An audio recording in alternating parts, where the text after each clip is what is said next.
Bonjour à toutes, bonjour à tous, très chères auditrices, très chers auditeurs. Alors prenez un instant pour imaginer. Imaginez que tout ce que vous voyez, tout ce que vous ressentez, chaque étoile qui scintille dans le ciel nocturne, chaque galaxie lointaine explorée par nos télescopes, chaque particule infiniment petite révélée par nos accélérateurs ultra géants, eh bien tout cela, absolument tout cela, ne serait qu'une minuscule fraction d'une réalité beaucoup plus vaste, complexe, vivante. Imaginez maintenant que cette réalité ne soit pas simplement immense, mais véritablement infinie. Imaginez que l'univers observable, tout entier, ne soit rien d'autre qu'une simple cellule, comparable à celle qui compose nos corps, faisant partie d'un organisme inconcevablement plus grand, plus mystérieux, plus profond que tout ce que l'esprit humain peut concevoir. Bienvenue à vous dans la deuxième partie de notre réflexion captivante. Et si l'univers n'était qu'une cellule? Et donc, dans cette deuxième partie, nous allons aller au-delà des limites. Dans l'épisode précédent, nous avons osé explorer ensemble cette hypothèse fascinante.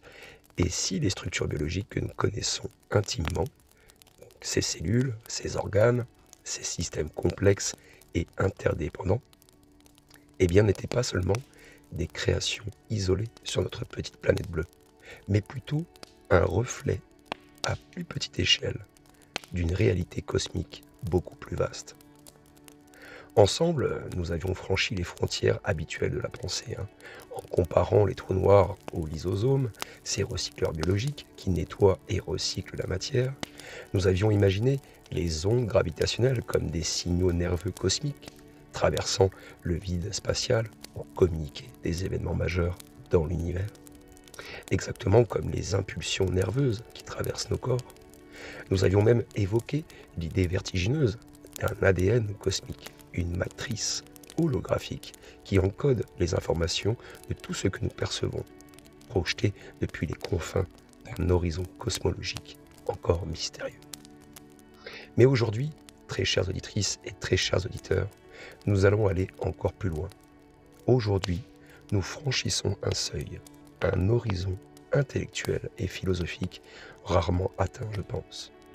On va plonger dans l'idée que cette analogie entre la biologie et la cosmologie pourrait être bien plus en fait qu'une simple métaphore poétique, ou même une spéculation audacieuse. Aujourd'hui, nous osons envisager que l'univers pourrait fonctionner exactement comme un organisme vivant, animé par un flux vital, semblable au sang qui circule dans nos veines, doté d'une forme primitive de conscience qui perçoit, réagit et s'adapte, et capable même d'apprendre et d'évoluer. Honnêtement, cet épisode va repousser les limites de ce que vous pensez savoir sur l'univers. Il va vous emmener dans un voyage audacieux à travers des concepts scientifiques très avancés, tout en vous invitant à une réflexion profonde et personnelle. Êtes-vous prêt à remettre en question la frontière entre le vivant et le non-vivant, à explorer la possibilité que tout ce que nous considérons comme distinct, les galaxies, les trous noirs, les planètes, nous-mêmes, puissent être en réalité étroitement liés au sein d'une immense symbiose cosmique. Est-ce que vous êtes prêt à considérer l'idée que notre univers pourrait être une simple cellule parmi une infinité d'autres, dans une structure infinie, si vaste que même la notion habituelle de multivers ne suffit pas à en saisir l'ampleur? Et ce que vous allez découvrir aujourd'hui ne vous laissera certainement pas indifférent, je pense. Les idées que nous allons explorer sont au-delà de l'imagination commune, bien sûr, mais profondément enracinées dans les théories scientifiques émergentes. Donc c'est quand même sérieux ce que je raconte. Elles vous inviteront à regarder le ciel différemment, à ressentir votre connexion intime à un tout dont vous êtes indissociable. Alors respirez profondément, ouvrez votre esprit et laissez-vous porter dans cette aventure intellectuelle sans précédent. Car aujourd'hui, nous franchissons ensemble la frontière de l'imaginable. Alors j'espère que cette intro déjà vous a captivé et on va commencer de suite avec la première partie. Commençons cet épisode. Imaginez-vous en train de fermer les yeux, ressentant votre rythme cardiaque régulier, percevant ce flux invisible qui transporte l'oxygène, les nutriments et évacue les déchets de vos cellules. Ce flux sanguin, véritable rivière de vie, est silencieux, constant, vital. Ouvrez maintenant votre esprit à une échelle inimaginable, celle de l'univers tout entier. Peut-on imaginer une analogie similaire dans le cosmos? L'univers avec ses galaxies, ses étoiles, ses planètes, ses particules subatomiques, pourrait-il fonctionner comme un gigantesque organisme vivant, animé par un flux cosmique aussi essentiel que le sang l'est pour nous? Pour explorer cette hypothèse audacieuse, partons des observations scientifiques récentes. À grande échelle, l'univers est loin d'être statique. Il vibre, il bouge, il évolue, il s'étend, il se contracte localement sous l'effet gravitationnel. Et donc, les galaxies s'éloignent les unes des autres à une vitesse vertigineuse, sous l'effet d'une énergie mystérieuse que les physiciens appellent énergie sombre. Mais d'autres courants parcourent le cosmos. Les flux de matière noire, les ondes gravitationnelles, les vents cosmiques de particules chargées. Ces flux invisibles pourraient-ils constituer, à une échelle colossale, l'équivalent cosmique du système circulatoire humain? Parlons de l'énergie sombre, comme l'oxygène cosmique. L'énergie sombre représente aujourd'hui environ 68% de l'univers observable. Nous ne savons presque rien d'elle, si ce n'est qu'elle provoque l'expansion accélérée de l'univers. Cette mystérieuse énergie pourrait-elle être comparée à l'oxygène circulant dans notre sang, tout comme l'oxygène est indispensable à la respiration cellulaire, à la production d'énergie par les mitochondries? L'énergie sombre pourrait être vue comme un élément essentiel qui maintient l'activité dynamique et expansive de l'univers. Alors oui, c'est une analogie audacieuse, certes, mais réfléchissons un instant. Sans oxygène, nos cellules meurent rapidement, et cela entraîne donc un effondrement général de l'organisme. Et donc, sans énergie sombre, l'univers, selon les modèles cosmologistes actuels, cesserait en fait son expansion accélérée et pourrait même s'effondrer sur lui-même à terme. Et donc, cette énergie pourrait donc constituer un carburant cosmique primordial qui alimente l'existence même du cosmos, assurant sa vitalité dynamique, tout comme l'oxygène maintient nos cellules actives et saines. Parlons maintenant de la matière noire comme des globules rouges de l'univers. La matière noire constitue environ 27% du contenu de l'univers. Elle ne peut être détectée directement, mais son influence gravitationnelle est cruciale. À l'instar des globules rouges qui transportent l'oxygène vers nos cellules, pourrait-elle jouer un rôle semblable dans l'univers? Les astronomes observent que la matière noire crée des structures gigantesques, des halos, des filaments, des amas de galaxies. Ces structures, semblables à des veines cosmiques, dirigent la matière ordinaire et permettent la formation des galaxies et des étoiles. Sans cette matière noire, l'univers serait totalement différent, stérile, incapable de produire les structures nécessaires à l'apparition de la vie telle que nous la connaissons. En ce sens, les halos de matière noire pourraient être comparés à nos veines qui transportent les globules rouges, une infrastructure invisible mais cruciale, qui assure la distribution des éléments nécessaires à l'existence de la matière visible, tout comme le sang qui transporte les nutriments et l'oxygène. Parlons maintenant des ondes gravitationnelles, comme des impulsions du cosmos.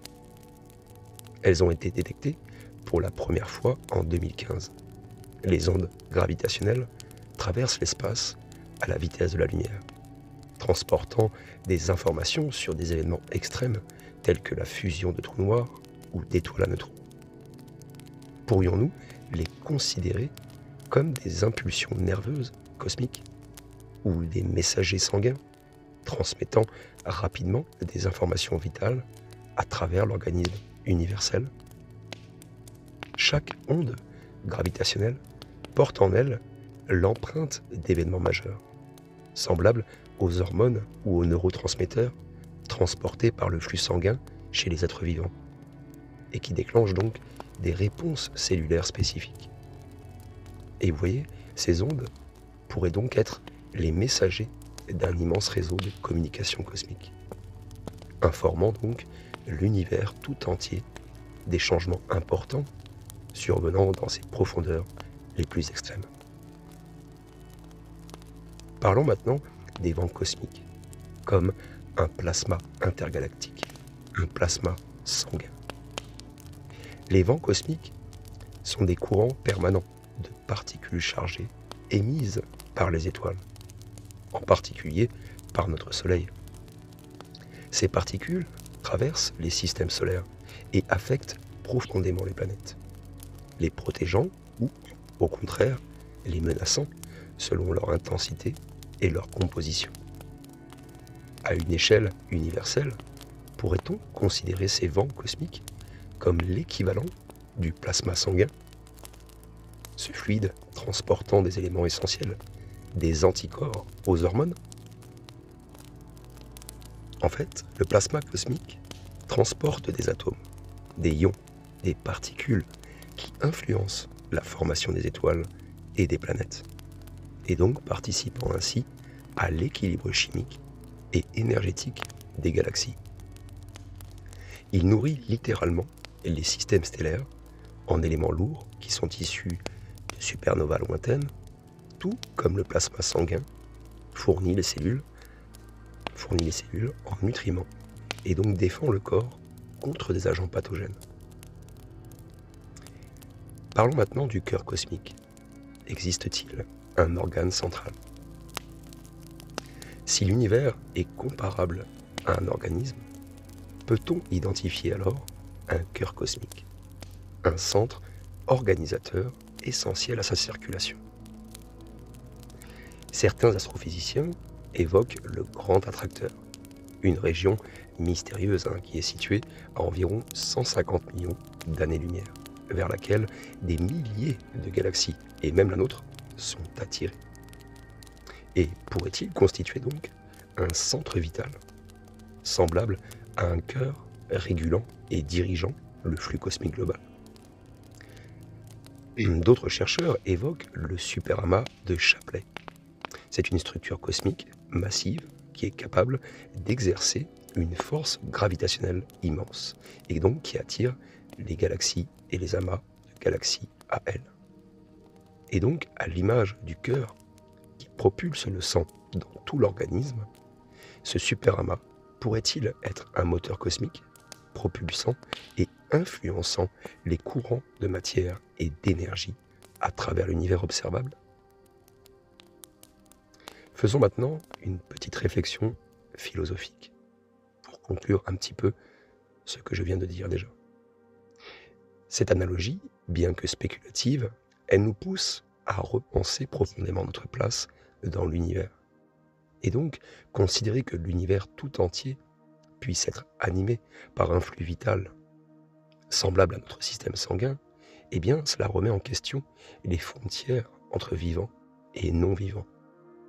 Cette vision cosmique nous invite à voir la matière et l'énergie non comme des entités passives, mais comme des éléments dynamiques et interdépendants, intégrés dans un vaste écosystème universel. Et si nous étions véritablement des cellules au sein d'un organisme immense et mystérieux, dont nous ne percevons que vaguement la structure? Cette hypothèse audacieuse redéfinit non seulement la manière dont nous concevons notre propre univers, mais aussi comment nous envisageons la vie elle-même. Nous ne serions pas simplement dans l'univers, mais plutôt une partie intrinsèque d'un organisme gigantesque, participant donc activement à sa dynamique et à son évolution. Ce flux cosmique que nous ne faisons qu'entrevoir aujourd'hui pourrait être en fait une clé pour comprendre plus profondément la nature même de l'univers. Et si cette analogie audacieuse était plus qu'une métaphore? Et si, au-delà de notre imagination, se cachait une autre réalité encore plus fascinante? Un organisme vivant dont nous faisons intégralement partie, porteur d'un flux cosmique que nous commençons seulement à percevoir. Voilà, on va couper pour cette première partie. En tout cas, j'espère que cet épisode vous a captivé et vous a plu. Je me suis un peu fait plaisir. Là, j'avoue que je pousse quand même le sujet assez loin. Et étant donné la longueur extrême de l'épisode, j'ai dû le découper en plusieurs parties, hein, au moins 5 ou 6 parties, puisque sinon après c'est trop compliqué à gérer pour moi, ça prend trop de place, trop long à envoyer. Et donc déjà, sur cette première partie, déjà, on a exploré quelques hypothèses. Mais vous allez voir que dans la suite, on va bien sûr pousser encore plus loin, on va aller de plus en plus loin de toute façon, à chaque fois. Comme promis, on va aller au-delà de l'imagination. Vraiment là, on peut pas aller plus loin, je pense. En tout cas, si l'épisode vous a plu, n'hésitez pas à me laisser un commentaire, un petit like. N'hésitez pas à partager la vidéo. Et prenez tous soin de vous aussi, c'est le plus important. À très bientôt. Ciao, ciao.